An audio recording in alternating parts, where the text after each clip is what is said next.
Tak skal du have. Og så skal vi se, om vi kan komme i gang med nogle nyheder her. Velkommen til nyhederne. Der baserer i øjeblikket en heftig debat om, hvorvidt valgretsalderen skal nedsættes til 16 år. Dansk Ungdoms Fællesråd er fortaler for ideen. De mener, at unge er parate til at tage ansvar for demokratiet allerede, når de går ud af folkeskolen, og at stemmeretten vil få flere til at interessere sig for den politiske debat. Desuden mener de, at det er nødvendigt for demokratiets videre udvikling, ligesom det var, da kvinder de fik valg. De borgerlige partier mener derimod ikke, at de unge er interesserede i at tage del i demokratiet, da kun 20% stemte det sidste års prøvekommunalvalg for de unge. Ifølge statistikken tager 97% af alle unge en ungdomsuddannelse, og Venstres Ungdom mener, at det er bedst, hvis de unge først skal stemme, når de er færdige med den. Omkring 70% af den myndige danske befolkning er imod at give unge stemmeret, ifølge en måling fra Megafon. Kun 15% taler for, mens de sidste 15% enten er i tvivl eller ikke har nogen holdning til det. Vi har inviteret Henrik Dahlin i studiet. Start nu. Jeg sidder her med Henrik Dahlin og skal høre hans mening om, hvorvidt 16-årige skal have stemmeret. Synes du, 16-årige skal have stemmeret? Nej, det gør jeg ikke. Jeg synes ikke, 16-årige skal have stemmeret. Jeg har allerede hilst på jer en gang første X, og det er en oplagt mulighed for mig til at fortsætte min argumentation, så det vil jeg gøre. Jeg vil gerne forklare, at nogle af jer kan måske huske sidste år, at de havde ved kommunalvalg, de havde noget med unge, der stemmer. Det var noget med, at alle unge på forskellige uddannelsesinstitutioner landet over, de kunne få lov til at stemme.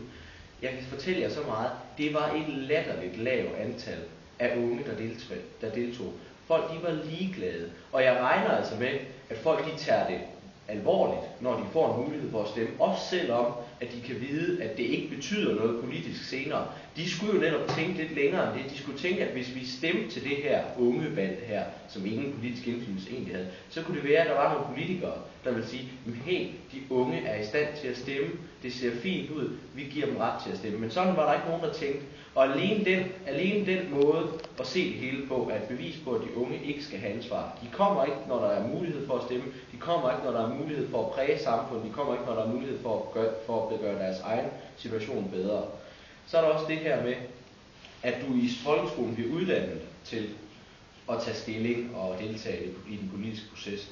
Men man kan ligesom sige, at vil det ikke være godt, at man har 2 år efter man er ude af folkeskolen, til at tage stilling til tingene, til at komme i arbejde, til at komme ud i gymnasiet, til at måske modtage statens understøttelse, altså sige SU. Man får efter folkeskolen en hel masse forhold, som man skal til at tage stilling til, som gør, at du bliver parat til at deltage i en politisk proces. Men det er først efter folkeskolen. Så de der 2 år, der går typisk, inden du bliver 18, det er en meget, meget god forberedelsestid at have.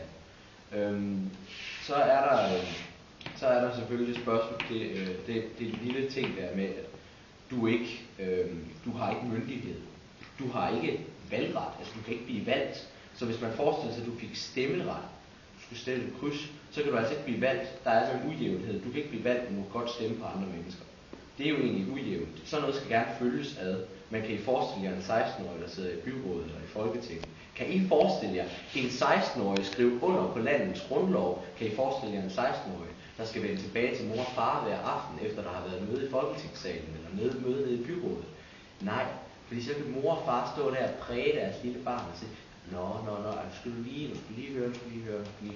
Øvrigt tror jeg slet ikke, at de fleste børn på den alder ved, hvad det handler om, det der med at sidde i byrådet og sidde i et folketing. De fleste forstår ikke engang ordene, de fleste forstår ikke forhandlingsprocesserne. Jeg er et meget engageret politisk individ, men jeg er helt sikker på, at jeg vil have svært ved at bevæge mig i et byråd, og jeg vil have svært ved at bevæge mig i Folketinget, selvom jeg synes, det vil være pisse fedt. Og så har jeg en opfordring til jer. Hvis man mener, at unge skal have politisk indflydelse, hvis man mener på, at unge skal være politisk engageret, så meld jer ind i et ungdomsparti. Gør det nu. Det er på den måde, I får bedst indflydelse. Det er meget bedre, end at stå udenfor og demonstrere. Det er meget bedre, end at være sure og sidde her, at man skal sige, at man skal have stemmeret. Det er meget bedre at melde sig ind i et ungdomsparti, hvor man kan få lov til at snakke med folk, der sidder på tinge. Folk, der er medlem af Folketinget. Folk, der sidder i byrådet rundt omkring. De vil godt lytte til jer. Men jer ind. I har alt den mulighed i verden, også selvom I ikke har stemmeret. Tak for ordet. Tusind tak for det. Tak til Henrik Dahlin for de kloge ord, og med det vil vi runde dagens udsendelse af. og sige, at vi vender tilbage i morgen med flere sprøde, saftige, knusbrønde glæser med nyheder.